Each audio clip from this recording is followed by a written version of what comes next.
colleagues could ensure that you've already stated your name and your role. So if we can begin with introductions, I'm Deputy Helen Miles, Chair of the Corporate Services Scrutiny Panel. Deputy Lucy Stevenson, Vice Chair. Constable David Johnson, member of the panel. Deputy Max Andrews. I'm Deputy Lyndon Farnham, Chief Minister. Deputy Malcolm Ferry, Assistant Chief Minister. Andrew McLaughlin, Chief Executive Officer. Richard Corrigan, Chief Officer, Department for the Economy.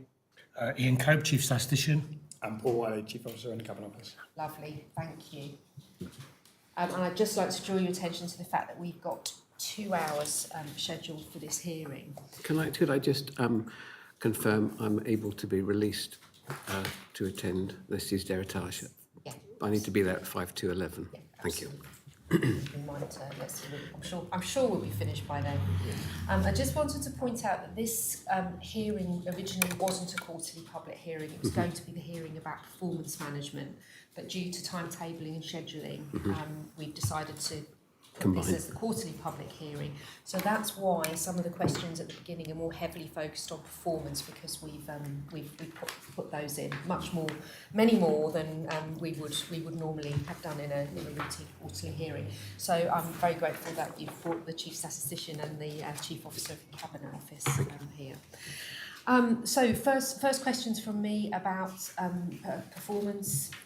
Can you advise where responsibility for the oversight of performance management currently sits within the government? Okay, so just by way of background, the performance management data are reviewed regularly by chief officers and the chief executive officer. That's predominantly where it starts.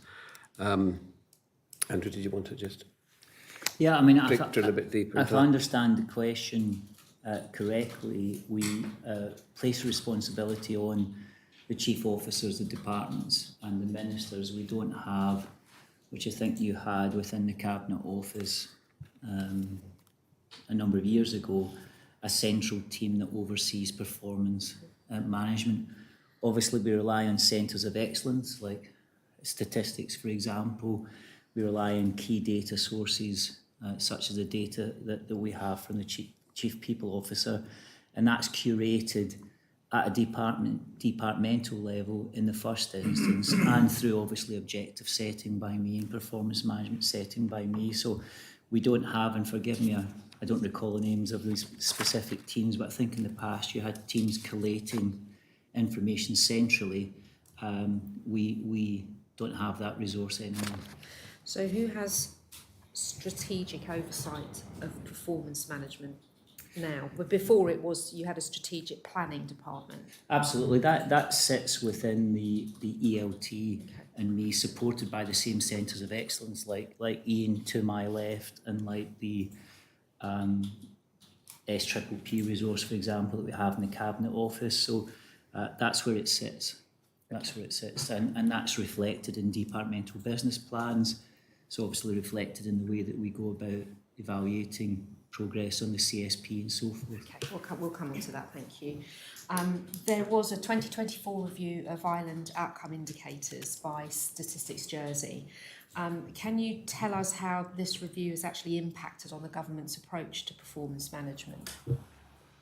Shall I just say a little bit about what we did? So prior to that, Future Jersey had something like 58 indicators, and over time that had expanded to over 200, which was, many of them were duplicating, they were overly detailed and were very difficult to keep up to date. Also, they were very badly presented. There was lots and lots of gory detail, but you couldn't see the big picture. So the review that we did, we kept the 10 outcomes from Future Jersey. We kept nearly all of the 58 Future Jersey indicators, but we went through each of the outputs with a series of reviews with business experts across government, police, etc. What was the concept we were trying to measure here? What were the relevant indicators? And so we've come up with a more streamlined, I think there's now 72 indicators. We've got a few that we'd like to develop. We've done one in the digital space. So that was the kind of indicators. So we're now able to keep on top of those, keep them up to date. Some of the data comes from Giles, it's only every 2 years, but basically my team pull all that data together and update it as soon as the data comes available. That was one part of the review, just the suite of indicators and making them more sensible and relevant. more up-to-date, but then we also, I think as you're aware, changed the presentation. So we now have a dashboard. You can see red, amber, green. You can get the big picture. You can change the period. You can look at like 3 years, 5 years, 10 years, etc. So the feedback that we've had from users and from the CNAG was that was much better presentation. And I think it's been more widely used, the data. Previously, there was lots of detail there that was hidden away and that it wasn't being used. So by presenting the data better, which is our job, I think it makes it easier for others in government to use that data. Okay, So I think it's useful background. So to what extent are the island outcome indicators linked to population levels? So, for example, if you're presenting crime statistics, usually linked to sort of 1,000 per head of population, how does that happen here? We, in turn, we got some like community indicators, but as we've discussed separately, there is a lack of data on crime statistics. Malcolm might pick up on his FOI review. As part of that, the Chief of Police has committed to start publishing crime statistics. I've been supporting them for a couple of years to try and help. So they've got quite a strong analytics team there, and they've actually got a lot of data, so it's about getting that over the line. So I believe they're planning to start publishing sort of 6 monthly crime stats. Okay. Are we doing per thousand of population for any other indicators? I can't remember off the top of my head, to be honest. I can look that up for you and come back to you if you like. So how would you say individual government strategies, how do you know that they're making a difference and that they're having an impact? I think that's possibly for somebody else to pick up. Yeah, so I think in my answer to your first question and that question, so if you think about the format we're in now, where we want the ELT and the Council of Ministers, of course, to be continuously evaluating progress and performance, that streamlined dashboard that Ian mentioned is crucial to us, and pretty much you can see it sits fundamentally behind the CSP in terms of what this Council of Ministers are trying to do. The other key inputs to that oversight are the community risk register and the data around that. They're the quarterly reports in particular from the Chief Auditor. They're the quarterly and monthly MI we get on all aspects of our people from the Chief People Officer. Those kind of drive a lot of the ELT level evaluation. But underneath that, at a departmental level, so let's use SIPES as an example, the Chief Officer and SIPES will have their own departmental dashboard, which is more detailed than necessarily I would look at. I'll set objectives in any time period, but he in this instance will be looking at the performance of the whole department, which will include a lot of the 72 indicators Ian mentioned, plus others that SIPES need to run their business. So at a departmental level, in any one time period, if we keep SIPES as an example, they'll have objectives at ELT level that Chief Officer's pursuing, but he'll also have set objectives for his 10 direct reports. And I don't know if you've seen the dashboard for something like education, or if they've taken you through it, but they'll have everything from exclusions to all the things they're trying to measure around inclusion in that dashboard. And that's essentially how we run the business in terms of figuring out in real time if the things we're trying to do are having an impact. Okay, thank you. And just how often does that get looked at? Is it routinely, or does somebody have to go and look for something specifically? So if we stick with that example of SIPES, that'll get looked at every day by them as a department, because it's on Power BI. It's all automated and it's updating dynamically when new data comes in. So they'll look at it all of the time. I will tend to look at it monthly, or if there's a particular area of objectives that we're looking at, I'll go in and look at. I can get direct access to it through Power BI, but they will tend to send it to me monthly on the things that we decide are important at any one time period. But it's essentially dynamic and looked at all the time, as are most of these dashboards as they're built. Does every department have a dashboard now? Every department has a dashboard. Is every department built as dynamically as SIPES, say, and HCS? Probably not, but it's partly because they're not as data rich. But obviously in Justice and Home Affairs, you've got very particular dashboards and blue lights and so forth. But somewhere like education, where you've got a lot of rich data constantly around pupils, it'll be a more developed dashboard. But I'll write back to you when I have a look at. I was going to say States Employment Board, I think, is an improved example. And Malcolm has worked with them to ensure we get a monthly, we review the employment dashboard monthly. That's presented to the SEBS meeting, which has been really useful, and that's evolving all the time. Yeah, and that sounds like an improvement. So if you suddenly, see that you've got a mass exodus of staff, it means Yes, you can be... we're able to follow trends on headcount and FTEs on a monthly basis, which is helpful.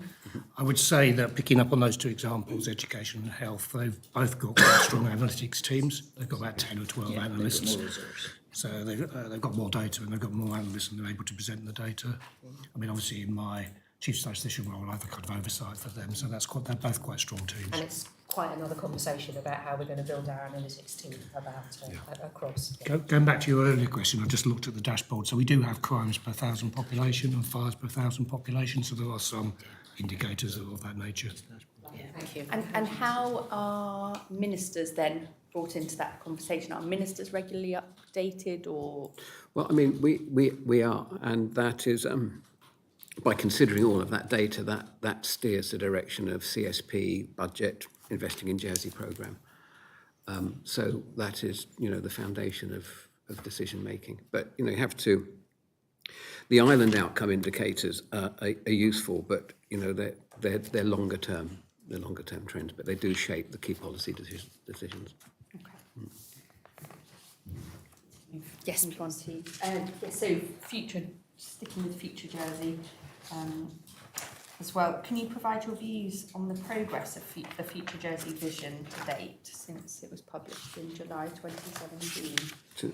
Shall I start with that? So it's, as you know, it's a long-term vision for our island. It's based around 10 island outcomes and was developed in consultation over a period of time with islanders. It focused on the long-term progress measures, community well-being, environmental well-being, economic well-being, and it was a key. It was the foundation of the Common Strategic Policy that we published and states approved last year. And I said it's guided further policy decisions such as investing in Jersey. So that's basically a broad overview. I don't know, Andrew, if you wanted to add anything. Yeah, I mean, I'd say a couple of things.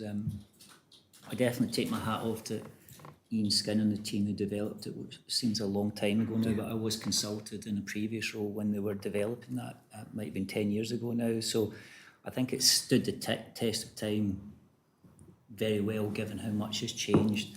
In the meantime, this particular council ministers were insistent that it be the bedrock for guiding their CSP and for evaluating their CSP, even though many of the measures in the CSP by their nature were things that had to be delivered quite quickly.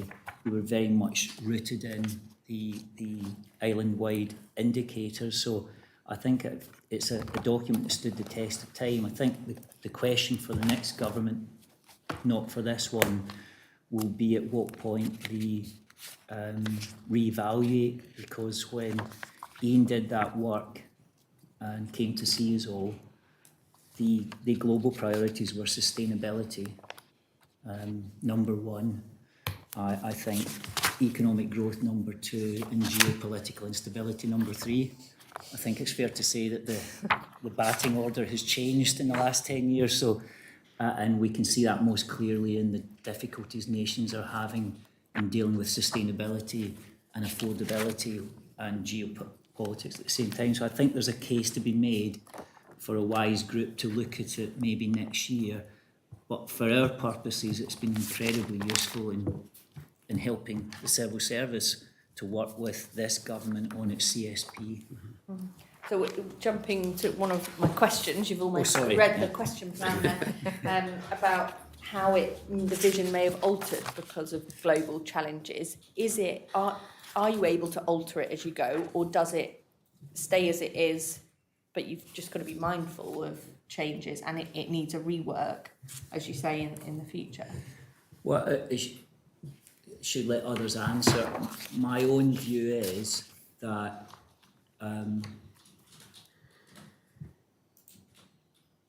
that it still works as a vision for Jersey and something to guide policy making and priorities. As I say, I think the way that Ian and the team developed, I'm sure there were loads of people, means that it stood the test of time. It's an incredibly thorough and rigorous piece of work. So I don't think the themes necessarily have to change much, in my personal view, but I do think there needs to be a good debate about prioritisation, because the world around us has changed so much and it's giving us problems that we didn't envisage, not least, of course, the aftermath of COVID when that was struck. So I think there needs to be a debate, but it's certainly been incredibly useful to frame the last couple of years. I think if you refer back to the CSP, you see how it's all linked to the framework. And I haven't discussed it with Paul or Andrew yet, but I'm minded to, on the back of the States members' workshops we're having, ask them to review this between now and the start of the next government, because the new government, I think, will need to work on this, or a slightly restructured version of this to put together the next CSP. I mean, in my understanding, I mean, I wasn't here when Ian Skinner did the work, but I have spoken to him subsequently. This was a 30-year vision, and it was always recognised that individual governments may choose to prioritise certain aspects of it, partly depending on the nature of the circumstances at the time. That's fine. I think actually it's helpful because the priorities are, when we're putting the CSP together, the priorities in there, all of the headings in there were actually the priorities, and they haven't really changed much apart from the geopolitical impact. Yeah. And where does I think you did start to mention it earlier, but just to go into it in a bit more detail, Investing in Jersey programme, how does that fit in relation to the Future Jersey framework? Well, I mean, we were, I would say, criticised, but it was mentioned that the CSPs tend to be short to medium term documents, and there was lacking a longer term strategy. So we thought about that, and that led to the creation of the Investing in Jersey, which is based around the fabric of our island and the infrastructure there, and you can link that to a number of areas in the Future Jersey programme, and including built area, the natural environment, built environment, sustainable resources.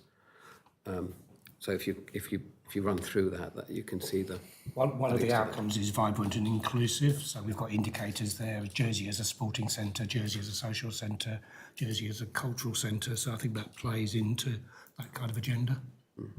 It directly sought to address, from Future Jersey through the island outcome indicators, those two flashing reds, as Ian said, one of them being vibrant and inclusive, the other being affordable living. And it's no coincidence that all of the work around housing, place, sporting facilities are in that long-term vision. It flows directly. Just very quickly, can I say, politically, we found that the Future Jersey document, which is almost 10 years old now, isn't it, I think? It is. Was extremely helpful, and if we could have started again with it, we would have perhaps come up with exactly the same document, so it's still very relevant and useful.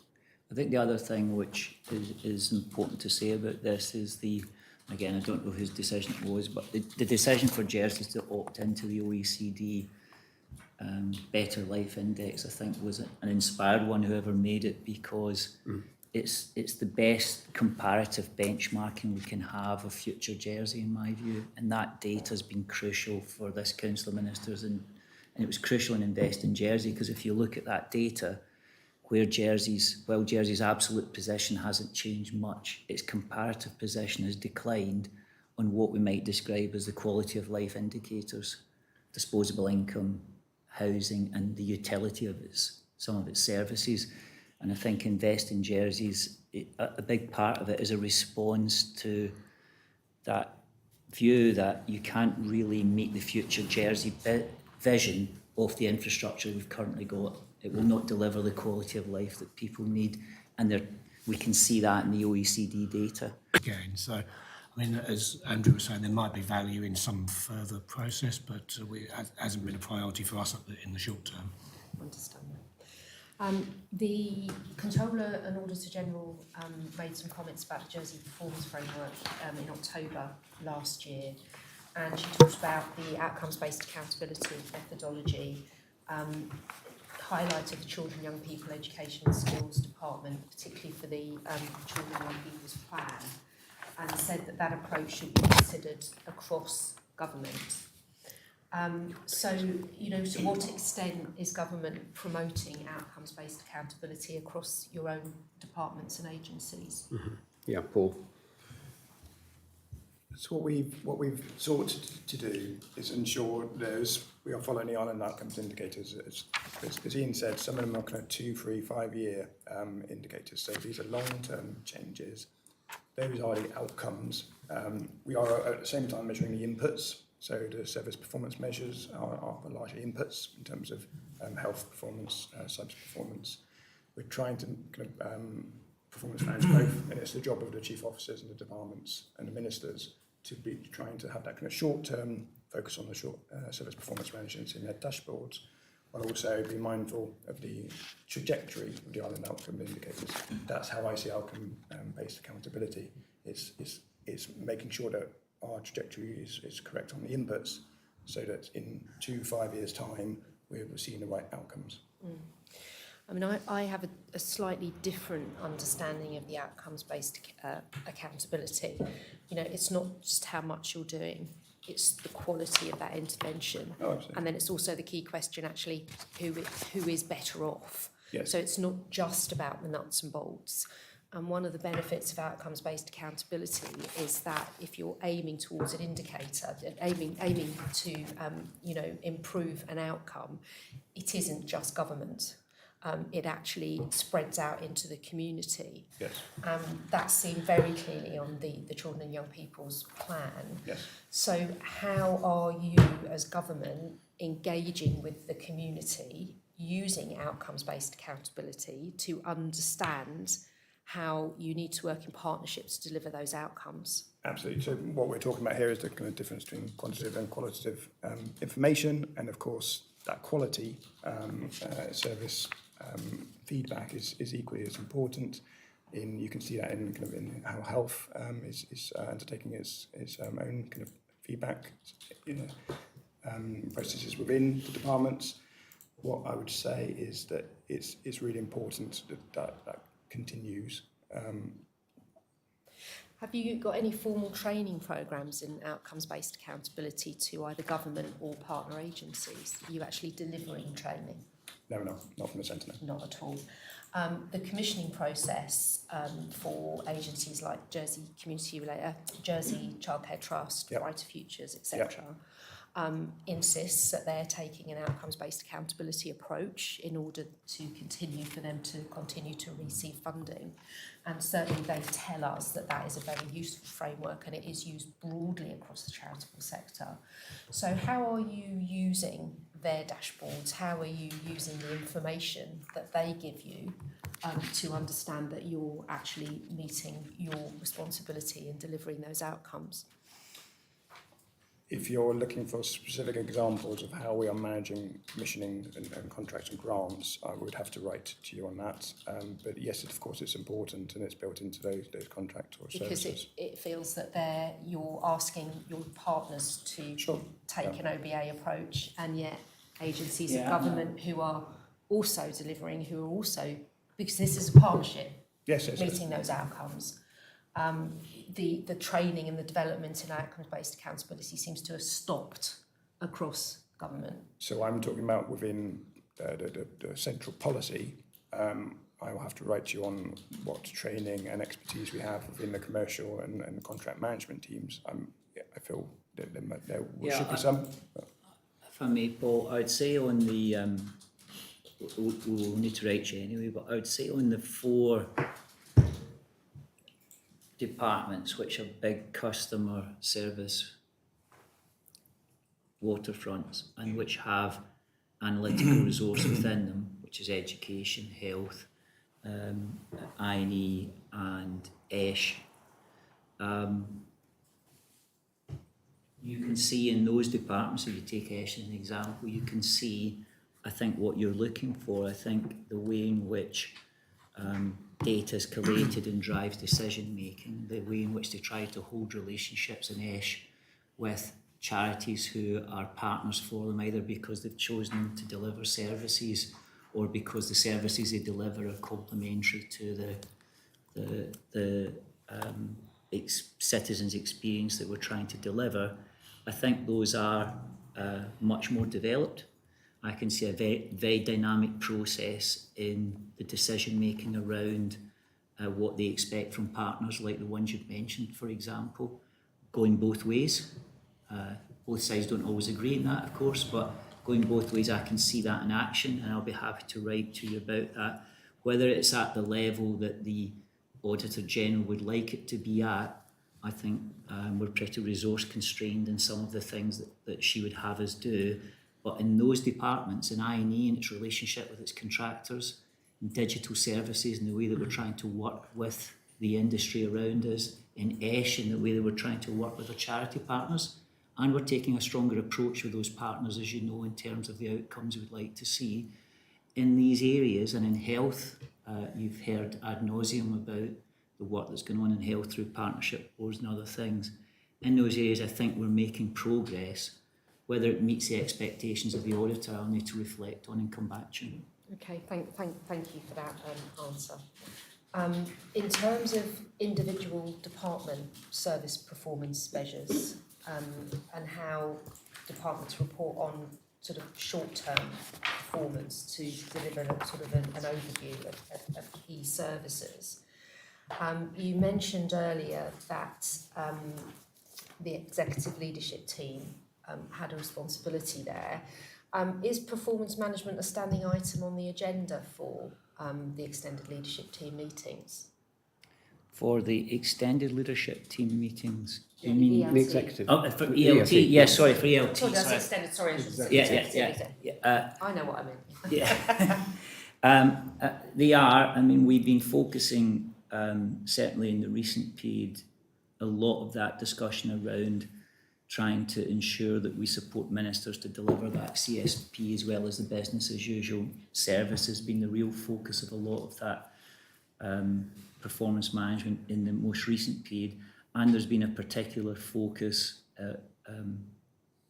with the CNAG and others on aspects of the community risk register and some of the areas that we're trying to improve there. So it is pretty fundamental to that. In my individual objective setting with and evaluation of chief officers, particularly in those departments that we've been talking about with big customer waterfronts, we'll go deeper into their dashboards.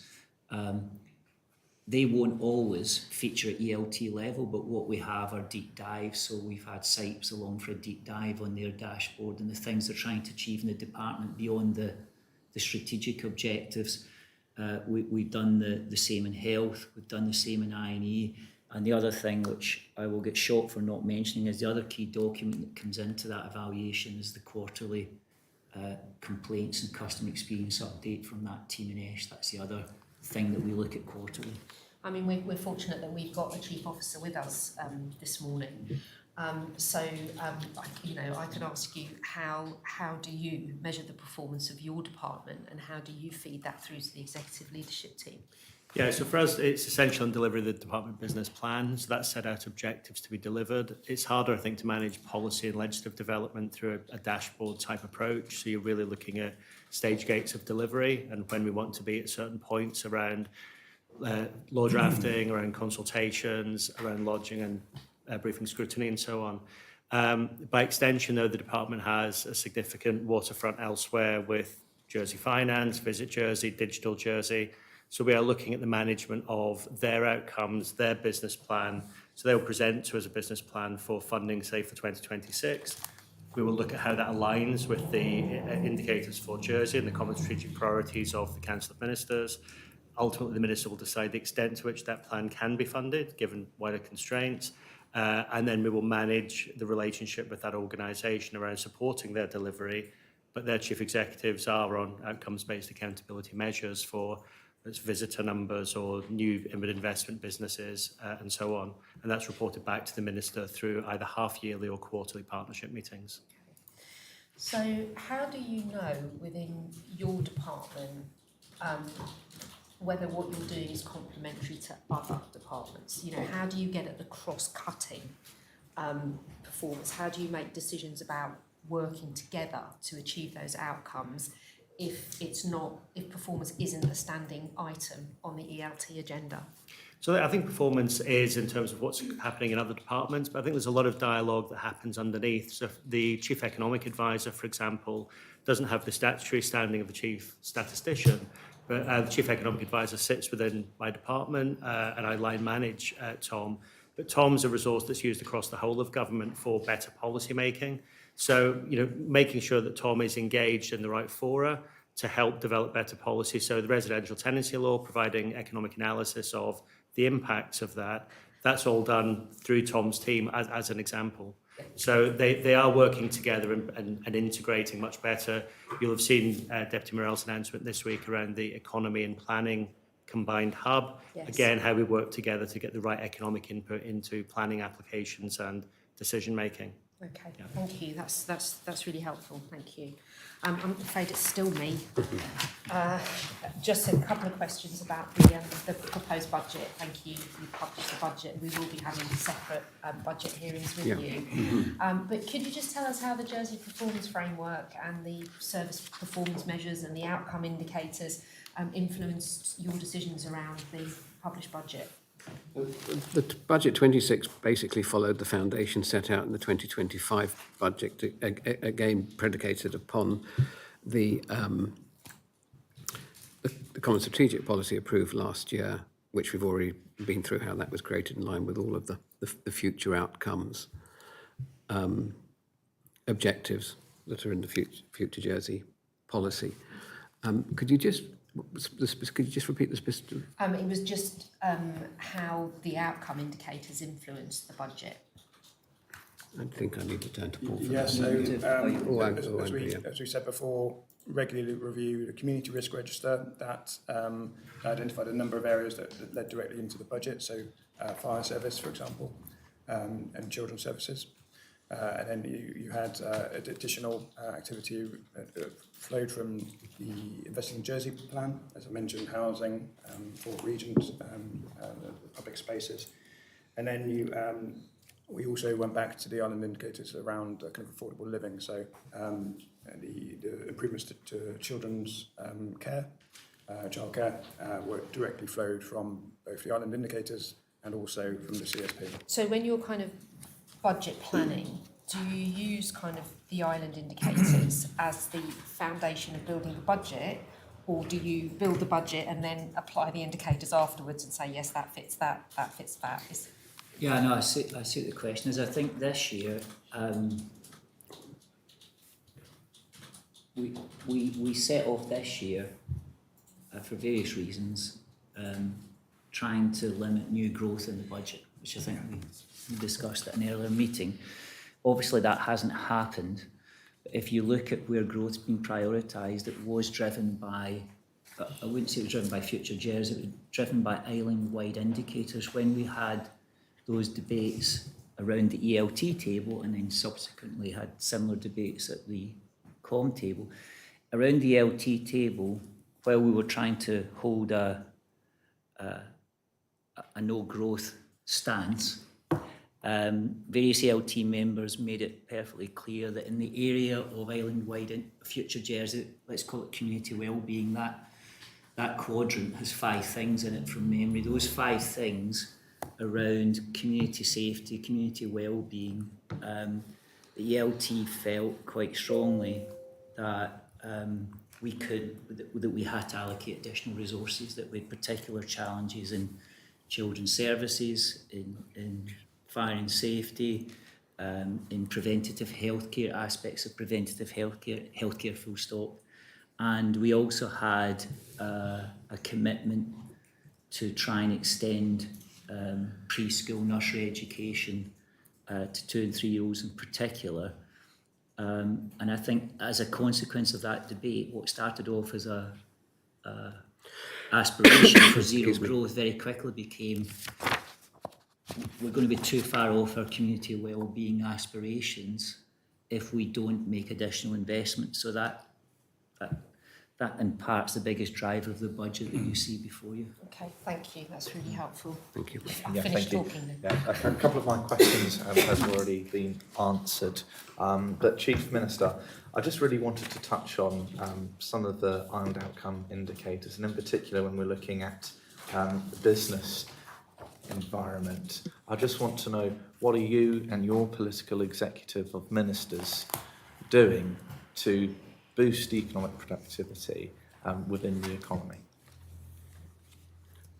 Do you want me to refer to certain island outcome indicators or just a general? No, just a general. Well, there's a major programme of boosting the economy, which the foundations were laid post-Brexit, coming out of Brexit, when we recognised we're trying to address the damage that was done to the economy. They are presented in the form of, what's it called, Richard? The 10 million. We have the Future Economy Programme as the overall umbrella, and that's a much longer term vision for the economy needing to become more productive, more resilient. And the balanced business support short-term package. measures, yeah. Yeah. So we have the £10 million that's been allocated as the Better Business Support Package. Better Business Support in Package. 2025 and in 2026, and that's to help businesses with to become more productive and therefore more able to pay living wage in due course. And I just want to know, Chief Minister, what feedback have you received since you've taken office about your stance of being, for instance, a pro-business politician, and say with some of the policies that you've brought forward? Has the feedback been very much in agreement with those decisions, or have you had people come up and say to you, I haven't received any feedback at all about my own personal position. But it's about the Council of Ministers. Deputy Andrews, this isn't your area of questioning. We were asking about something specific, and I don't think it's really fair to put the Chief Minister on the spot in a hearing like this. So I'm going to ask you if you could just hold that for now, and I'm going to move to Conatard Johnson, please. Okay, thank you. Would have been quite happy to answer that, but it goes off piece to bit. Conatard Johnson. Yes, again, on a different question, Pete, on complaints handling, which the Council had an ongoing interest. I can go back to last year, actually. As you were aware, the panel submitted an amendment to the previous budget, 2025-28, quote, to include a narrative in the accompanying report to acknowledge the work continuing in relation to establishing a Jersey Code Ombudsman, and you kindly accepted that. However, the panel, there's no reference to the ombudsperson or complaints procedure in the present budget, so could you please clarify where we are in the overall scheme of things? Well, certainly, I absolutely agree. It's important that islanders have a, purposely sort of built, fit-for-purpose complaints mechanism. The ombudsperson is not referenced specifically in the budget, because the funding of 400,000, I think it's 400,000, 398,000, is actually accounted for in the overall Cabinet Office a budget. So we have £400,000 in the 2026 budget allocated for that. Deputy Scott has done a thorough job of investigating the complaint system, which will help us make the decision. It was discussed at the last Council of Ministers meeting. We've asked the Chief Executive Officer to come back with some cost analysis of the two options. The two options we're considering are either strengthening the existing complaints handling system or going to an ombudsperson. And I have committed to bring that back to the Assembly, because we're basing this on an Assembly decision. I think you did make the comment, didn't you, in the last Assembly? I'm beginning to think that an ombudsman would be a better course of action. Well, I did say that, yes, and that's. I think it's because of we're seeing challenges. I think the challenges have been made in the current complaints handling process, and that needs a closer look. But I would stress there are two Council of Ministers have got two options: strengthen what we have, or go to the ombudsperson. And we really want the cost analysis benefit for that. Those two options aren't new. They've been on the table a long time. Sorry if you're coming to this question, but when are we going to see some movement on it? What time? You say you want to bring it back to the States Assembly, but when? Can I interject? My next question really was, Yeah. you're committed to producing So an Deputy, update by July, August. And Deputy Scott has completed a work, presented a report to Council of Ministers, which we considered at our last meeting last week. So now we've asked officers to do a bit more work on the cost. So is this panel going to see that report, which I'd expected we were going to? Yes, we can forward that to you. We were going to sort of do a bit more work to include the cost-benefit analysis and let you have that. But you, in the meantime, if you want to see Deputy Scott's report, I'm sure that can be sent through.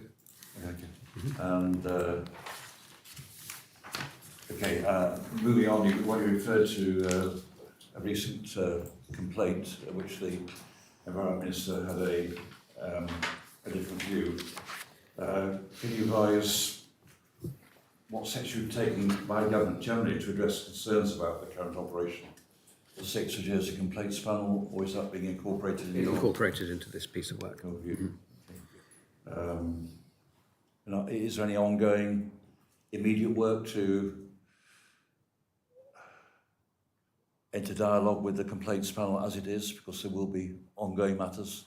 I have exchanged correspondence with the chair of the Complaints Panel. And I propose to reissue a set of guidelines to senior civil servants and ministers about how to engage with the best practice. It's not a statutory requirement for ministers to attend complaints panels, but we would expect ministers and senior officers to comply wherever possible. And I'll be reminding the team of those responsibilities. And those responsibilities, obviously one of the problems was that the minister did not allow his own officers to attend a particular complaints panel because of a previous situation. Is a general guidance going to be issued as to that they should, or do you accept the minister was right in that I think I answered that question fully in the Assembly. It's ultimately up to the minister how they want to address certain issues. Deputy Luce has confirmed that his team will comply fully in the context of that particular complaint. I think it's incumbent on ministers and officials to be as helpful to the complaints process as they possibly can, without going into the specifics of the case you're talking about. Yes.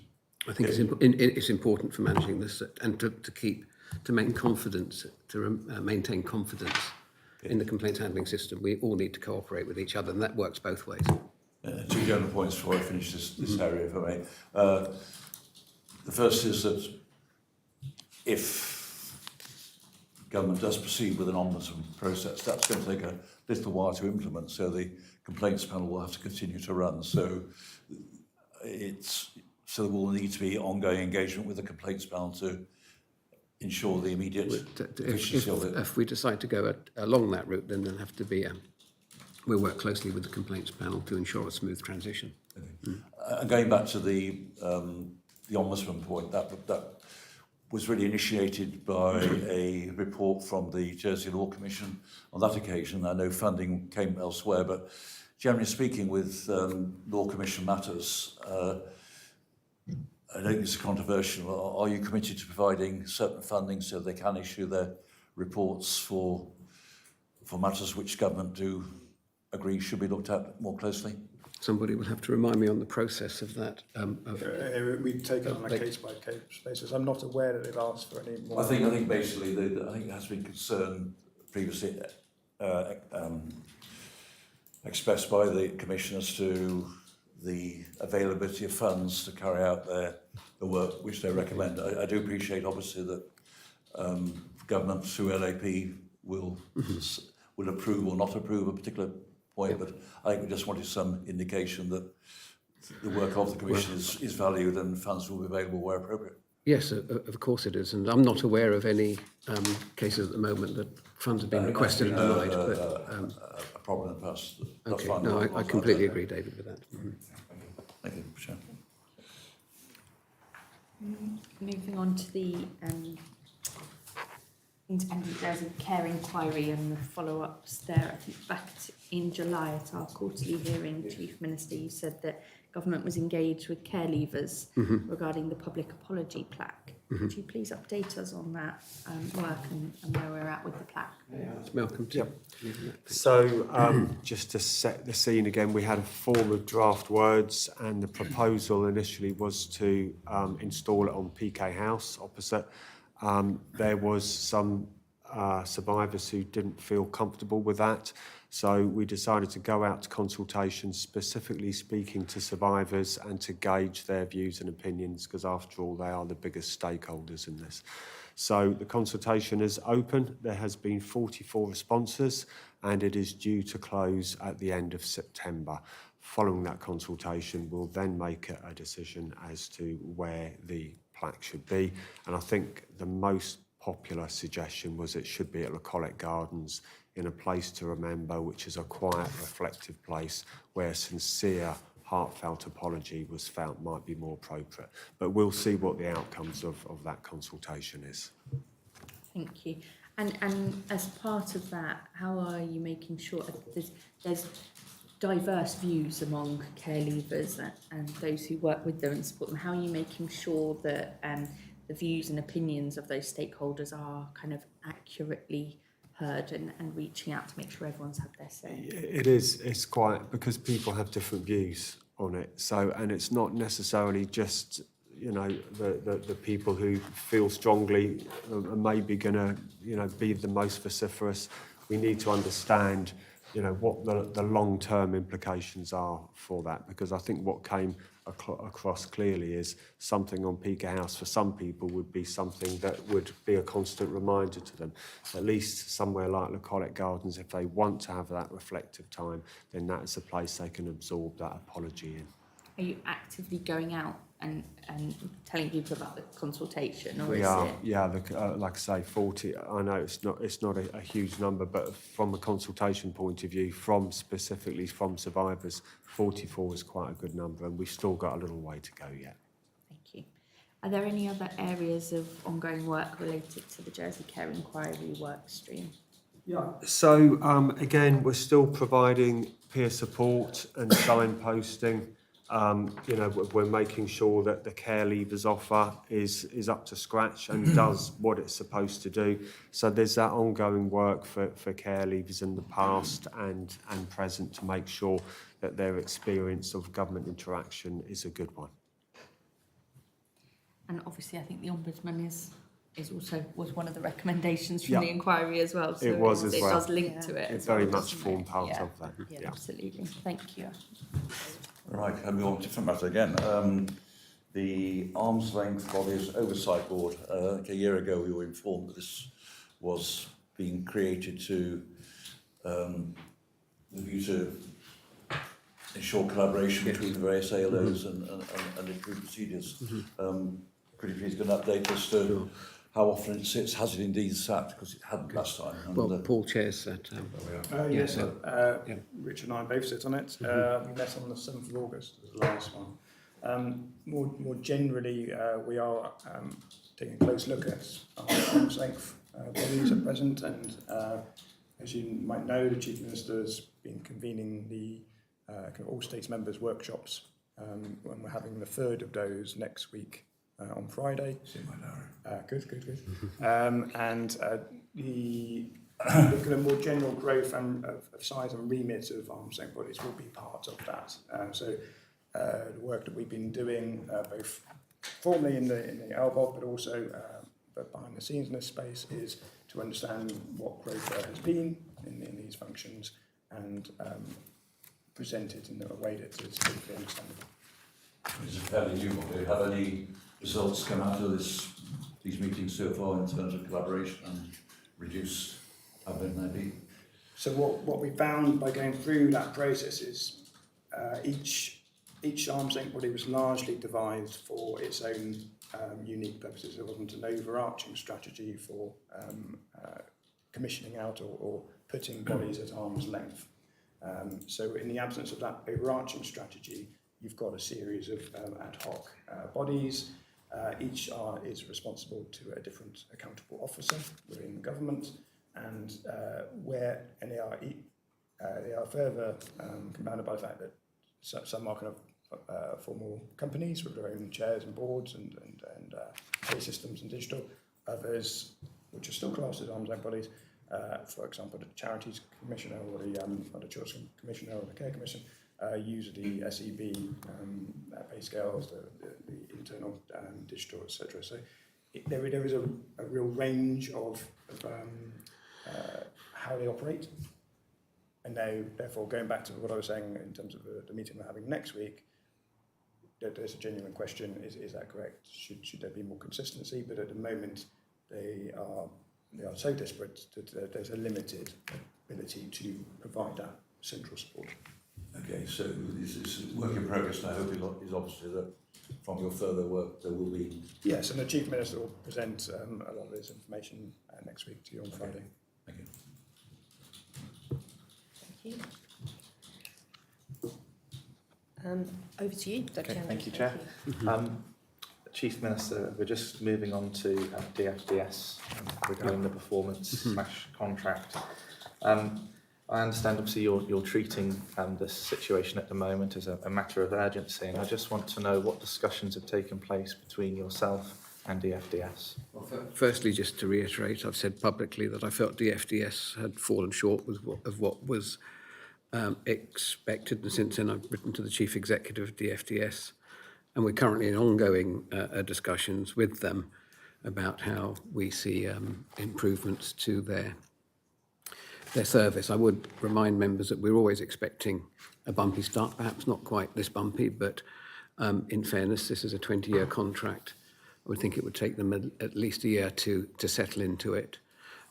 They have part of the contract is a commitment, a legal commitment to invest £300 million in new fleet in the short to medium term. But the most important thing we're focusing on now is addressing the short-term problems we've been experiencing.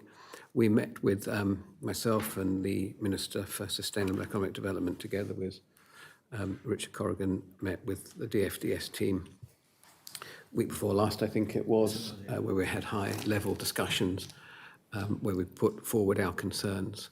And since then, Richard has been leading the talks with DFDS to progress how those are being addressed. And we expect to make some announcements shortly. I don't know if, Richard, you wanted to...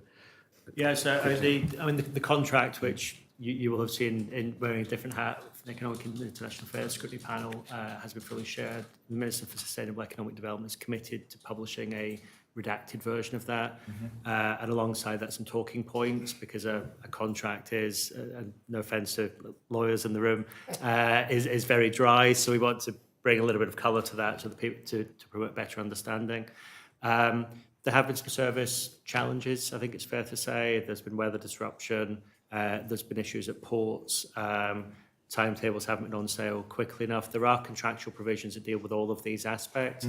But, you know, if I give a for example, the port authorities in Saint Malo were closing on the 15th of September requests for timetable slots for next season.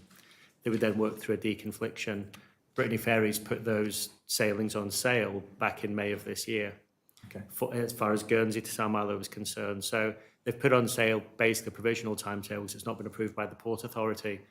The DFDS have been quite unfairly compared against that because they're trying to wait until they've got an approved timetable from the Port Authority before putting that onto public sale to minimise the need to actually change people's journeys around from what they put on sale to what they actually get as an approved deconflicted timetable from the Port Authority.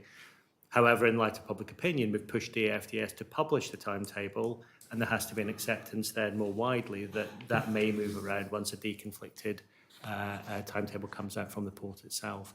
So there are those nuances within it where we've got clear contractual provisions for DFDS to present us with a timetable for consideration 9 months ahead of the season, and for that to be on sale no less than 6 months prior to the start of the season. But the port authorities themselves tend to be working at a slower pace, which means those sailing times could actually still move around. Thank you very much. I just also want to ask you, Chief Minister, what feedback have you received, for instance, from industry bodies about some of the issues they've been facing with DFDS as an operator? Oh, I haven't received a lot of feedback from industry bodies. Chamber of Commerce represent, for example, members, retailers and the freight forwarding businesses, the main feedback I've been receiving is from members of the public in relation to the service. And, just to reiterate, Richard's given an example, and we're seeing progress there. I think we'll end up with next year's timetables being published in short order, based on a proper structure. And that, I think, will be the earliest for some time, for many, many years, that we've seen next year published. And I would reiterate, though, whilst I still remain unhappy with what's been happening, I am confident that we get through this and we'll turn it round, because they are being very, nobody wants it to work more than they do. It's a massive investment and commitment for them. Yeah. Thank you, Chief Minister. Chair, could I intervene? Yeah, and I'm not sure if this is the right time to ask the question, but the Minister, Economic Minister, made it clear from the outset that the main priority was the route to both England and France, and that basically the Channel Island inter-island route will be dealt with separately. Is that within the DFDS contract, or is it something else? Is that being looked at separately? Where are we on that? So there is no contractual provision in the Jersey concession agreement with DFDS to provide inter-island services. Without going back over the whole split of what was a Channel Island tender into individual islands, that was one of the factors that ministers at the time and officials wanted to talk through, that if the islands were going separate ways, what did that mean for inter-island travel? But it was unfair to put an undue obligation on one operator contractually to deliver a certain frequency of inter-island services, and certainly not of the magnitude islanders had become used to in the past, that would weigh down one aspect of that contract, because the volume inter-island is actually very, very modest. And much of what was going into Ireland previously was because of the nature of Guernsey visitors getting to and from France and having to almost route through Jersey and then go on to Guernsey, which was something that Guernsey wanted separate provision for anyway, with direct sailings out of Saint-Malo to Guernsey. So the inter-island market is actually very, very modest, and what DFDS have seen in practice is very low double-digit levels of passenger traffic on the inter-island sailings that they have staged. So we continue to discuss that with them, but you will also be aware a number of other providers have come out and started offering services inter-island. So the Guernsey startup that has been providing services over the summer, Monchiel, which is also benefits from a public subsidy, has been providing some inter-island cover as well. We would like to find some solution for vehicle transfer, but the actual demand is very, very low, and typically concentrated around certain events through the sporting calendar or other events calendars. I'll make a quick point. I think it's important. On the basis that there was no contractual obligation for the reasons that Richard has explained, the Minister of Economic Development and myself in conversations with the FDS at that time, we received a promise from them that they would look at inter-island services and put on services. So and that's why I said I was disappointed. I didn't feel that some of the promises has been delivered, but I'm pleased to say they have agreed to look more closely at that as part of the conversations we're having now. So I'm confident we're going to see some enhanced inter-island service for cars, but also the other services being provided by other operators have been quite helpful, quite useful, and quite well subscribed in the peak season. Okay. Thank you. You talked about public feedback that you've had about DFDS, linked to some of the earlier questions. To what extent does the government seek feedback from service users about performance of the government services? When you say, for example, use of the port, or No, away from DFDS, just in general, how are you collecting your feedback and how are you using feedback about public services? Comments, complaints and suggestions, feedback form that anybody can use who's accessed government services, and that's an online process, or it's a form that people can pick up within Union House. that comes in there. Do you specifically go out and ask for feedback on the progress of the island indicators?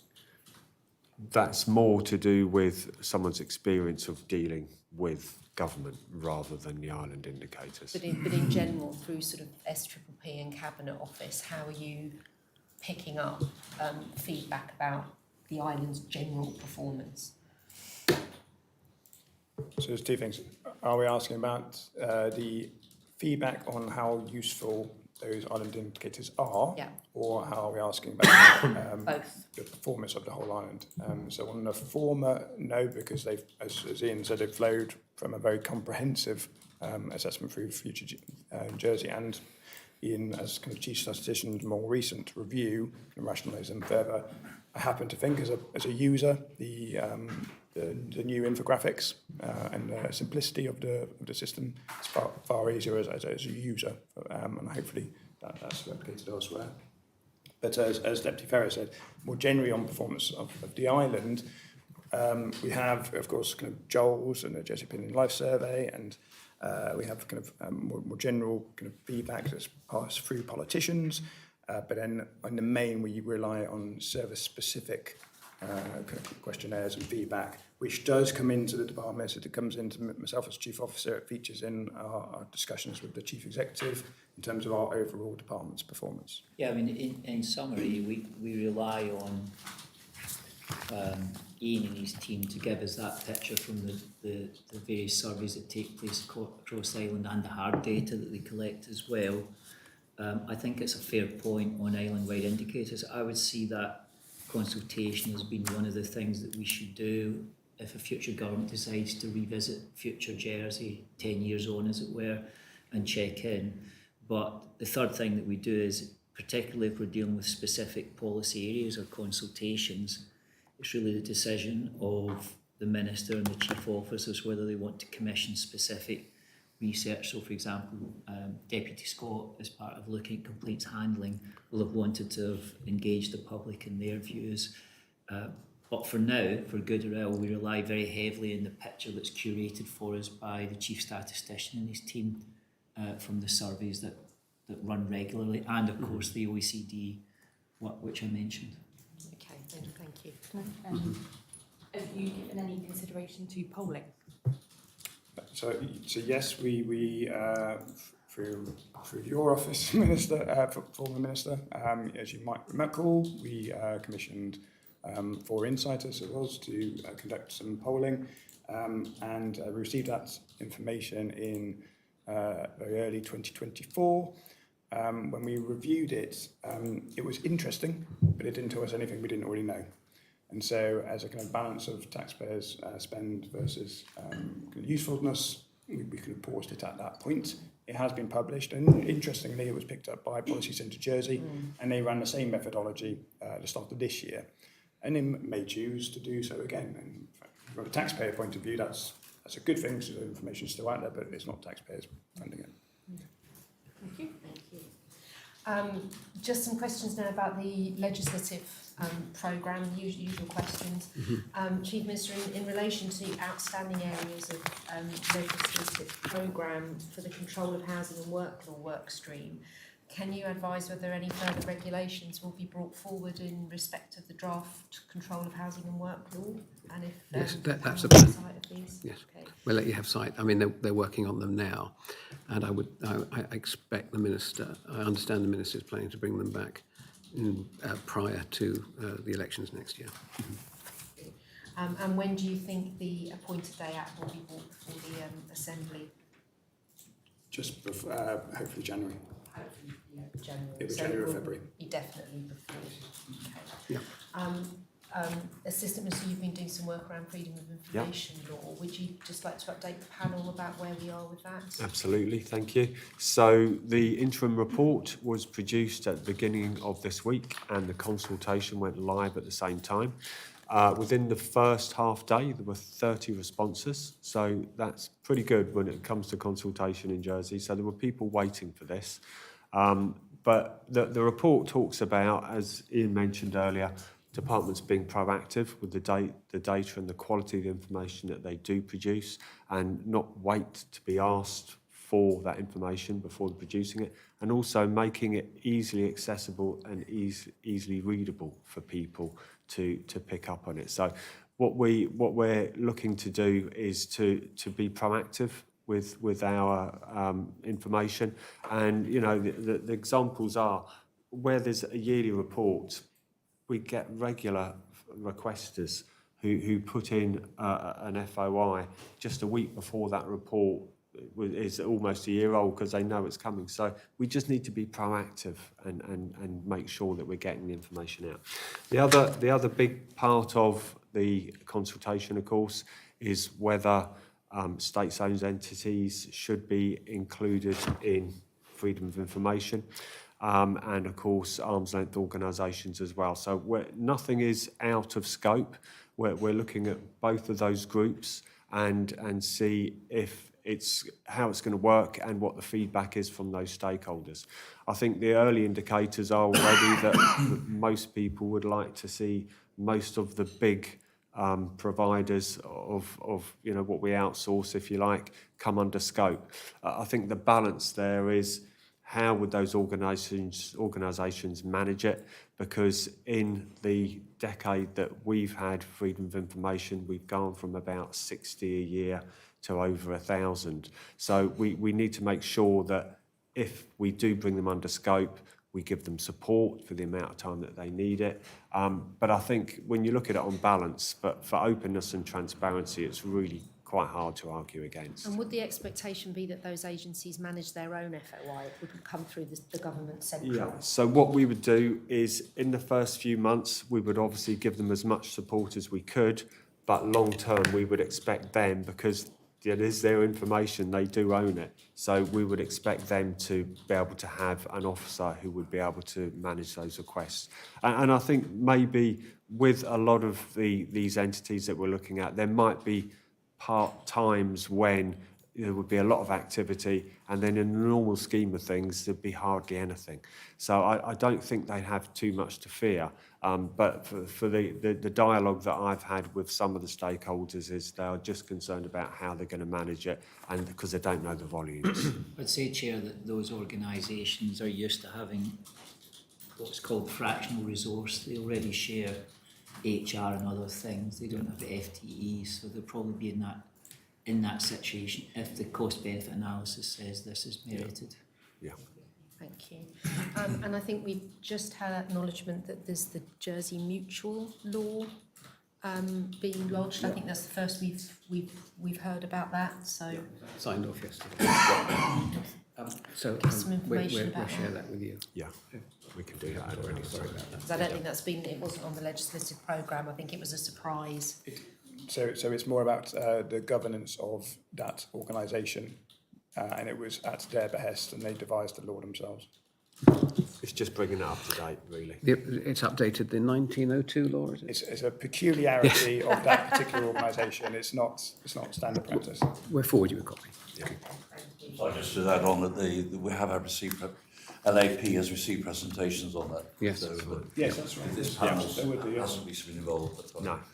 Thank you. And finally, law drafting instructions for the Controller and Auditor General law. We were due to be brought forward towards the end of Q3 this year. So can you just let us know about the status of those? Yes, it's actually scheduled for a council minister's discussion shortly. Okay, So the legislation is I think we're on ready. schedule for end of this month. Yeah. Yes, the legislation is ready. We just need to kind of formally approve it and discuss it. Because I think they're trying to align that with the 20th sort of anniversary of the Controller and Auditor General, aren't they, I think? That might have been our ambition, but these things take time. But we wouldn't develop legislation around an anniversary. I know, But yes, just but the it timing's would be good. nice if we had it. Okay, thank you. Well, we finished very early, so you have plenty of time to get to the SE. Does the panel have any other final questions? Max that can they do his would like questions to without ask? notice now. No, sorry.